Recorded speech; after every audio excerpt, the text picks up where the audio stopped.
Revenge of the 90s. Are original 90s pressings worth it? Let's find out after this.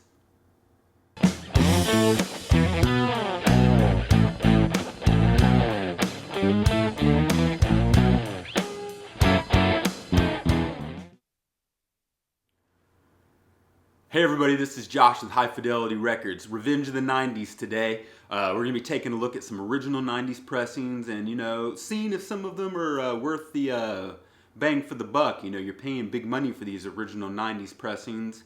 And of course we have some of the reissues that are coming out, like the Analog Productions Stone Temple Pilot. So I thought we'd take a look at some original 90s pressings and see if they're worth the big dollars that they're fetching on Discogs and elsewhere. A lot of these 90s records were not recorded to tape, but honestly, a lot of them were recorded to tape, especially some of the bigger albums. And I think it's because a lot of those bands, they were fans of the classic rock of the 60s and the 70s. Those are the bands they cut their teeth on. And so they know how great vinyl could sound and how great tape could sound. So they were very adamant about recording to tape. And it wasn't completely gone by that point. So let's take a look at a few today and see maybe if they're worth the big dollars that they're fetching.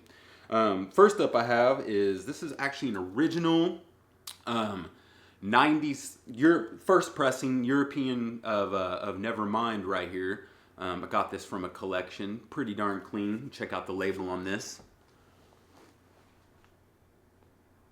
Boom. Check it out.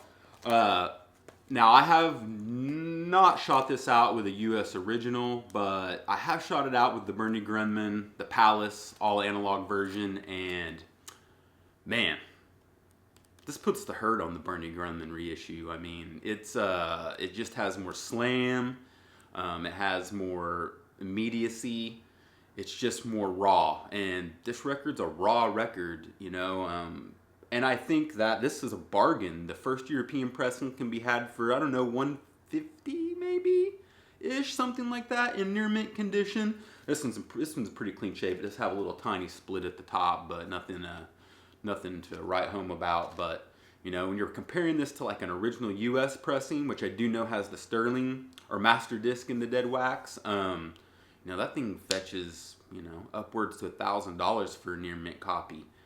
I can't imagine a US sounds any better than this European original. If it does, man, it might be the best sounding record of all time. I would hunt this one down. It's awesome. Take a look at the label. Again, it's the Geffen label. Check that out. Hopefully you got a good look at that. Hunt this one down. Excellent. Let's check this out. This is an original. Actually, I had this in a top loader hard case. I'm trying to protect the jacket on this one. This is an original Hut pressing of Siamese Dream. Fantastic record. Now, I haven't shot this out with a US original. From what I've heard, the Hut is the one to have, so that's the one I got. I have shot it out with the latest reissue that came out with kind of like the foil cover. And once again, this one just puts the hurt on that one. It's got the slam that you want, and the bass is there. I mean, especially like during Disarm, and when it comes up in the drums, it's so good. And once again, it's just raw. This is a raw sounding record, and this original UK Hut is killer. I think this can be had for around $300 to $300-ish for a clean copy. It's on black vinyl. I don't know if you can get a good look at this. You may not be able to through this hard case, but I'll hold it up there anyways. I don't know if you're able to get a good look at that or not, but yeah, the UK Hut, one to track down. $300. If this is one of your favorite records, man, snag it. Totally worth the $300. I mean, you're spending big money on these one steps anyways. So, Smashing Pumpkins. Once again, there's been some recent reissues of these. The Lenny Kravitz catalog, underrated artist from the 90s. This is an original UK pressing of Are You Gonna Go My Way? They did do a US pressing, has a different cover, and it's on clear vinyl and comes with like a bonus CD. It's kind of a little noisy. I prefer this. This is an original UK on Virgin. It's got the awesome Double Dragon label. See if you can get a good look at that. Killer sounding record. Definitely recommend this one over the recent reissue, which is digitally sourced. I don't know what this was sourced from. I know it was recorded to tape. I know the Smashing Pumpkins was recorded to tape.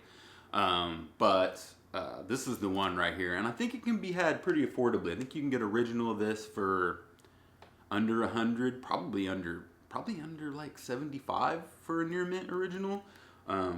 Great sounding record. Obviously the title track, Are You Gonna Go My Way, was one of his breakout hits, especially on MTV, even though I know Let Love Rule and Mama Said came before. Speaking of Mama Said, here is an original Mama Said. This only came out in the UK and Europe. Did not come out in America. Fantastic record. Obviously has the hits, you know, It Ain't Over Till It's Over, and Always on the Run, which I think I heard that for the first time in the movie Go. If you've ever seen the movie Go, track that down. It's got like Taye Diggs and Katie Holmes in it. It's a killer 90s time capsule. But man, fantastic record. Lenny definitely had that vintage sound, and this was most certainly recorded to tape. This is, I think, what they call the gray label. Let me see if you can see this.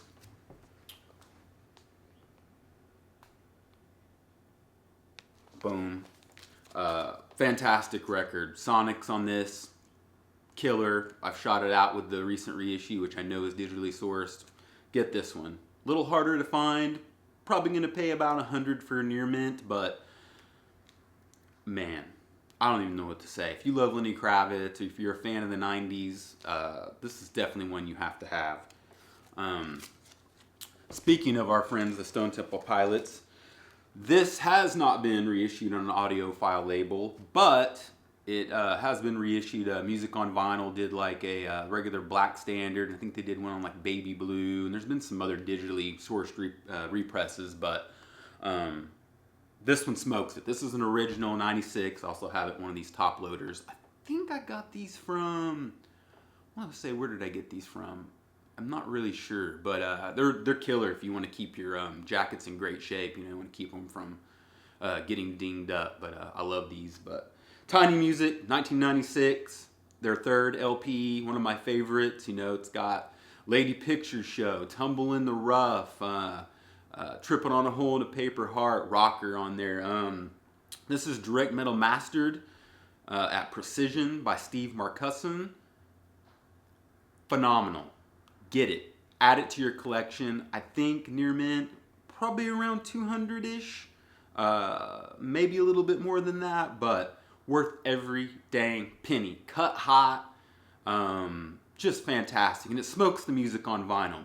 The only thing the music on vinyl has over this one is it does have the extended cut of press play at the beginning. So if you're a huge STP fan and you love Tiny Music, I would say get them both. Yeah, why not? I mean, but this is amazing. Obviously on the original Atlantic label. Let's see if we can get a good look at this one. Boom. But yeah, killer record, belongs in any 90s collection. Definitely worth the money, better than the reissues. Now here is a couple that are reissues, and I think they're better than the originals. This is obviously the Analog Productions 45 of Core. Smoking. I mean, the album runs a little long, so I think the original European pressing, which was the only place where it came out, kind of suffers from kind of being crammed onto two sides. So spread out here, the Analog Productions definitely the one to have of Core. Obviously Dead and Bloated, Wicked Garden, Creep, definitely the one that exploded, and fantastic record. I mean, same thing with Purple. I'm going to say the original US pressing of this on Purple vinyl kind of sounds like, for a better term, kind of sounds like doo-doo. I mean, it really sounds bad. I compared it to the original CD, and the CD just puts a hurtin' on the original US vinyl. But thankfully, we've got the Analog Productions 45 RPM available, which I'm pretty sure is still available on acousticsounds.com. Man, awesome. It just knocks it out of the park. I mean, this is the way you want this album to sound. A lot of people kind of hated on this one and said, you know, it's not as good as the Core from Analog Productions. Man, don't listen to them. This thing is awesome sounding. I actually have some like original promo 45 singles from this record from Europe, and they're killer too, man. So if you're a fan and you want to like do some contrast and comparison, and I actually think I have an STP shootout video where I talk a little bit more about that. So go back in the backwards machine on my channel and check it out. But yeah, these are killer. I would recommend both of these, this and Core. Bam, got them both there. Double fist in the STP. I would recommend these over the originals. That's, you know, Analog Productions knocked it out of the park with these. Both AAA cut, Ryan K. Smith. And for the tiny music, I would definitely go with the original. So, you know, so the 90s stuff, some of it's, the originals are better, some of them aren't. Man, it's just kind of a mixed bag. If it's your favorite album or your favorite record, you know, dig a little deeper and see what's out there. See what people are saying. These are my experiences with these records, and I hope that it's helped you in your journey and try to find the best pressing. So I appreciate you guys joining me. Remember, I'm always buying audiophile collections. I'm looking for near mint originals. I'm looking for classic records. DCC. I'm looking for original mobile fidelity sound lab. So if you're looking to get rid of your collection, you need some extra money, spring cleaning, maybe you inherited a collection, hit me up at HiFidelityRecords.com. And if you enjoyed this, man, subscribe to my channel, or give me a thumbs up or give me a thumbs down if you hated it. Either way, I'm just glad you watched. Until next time, this is Josh. We'll see you then. Peace.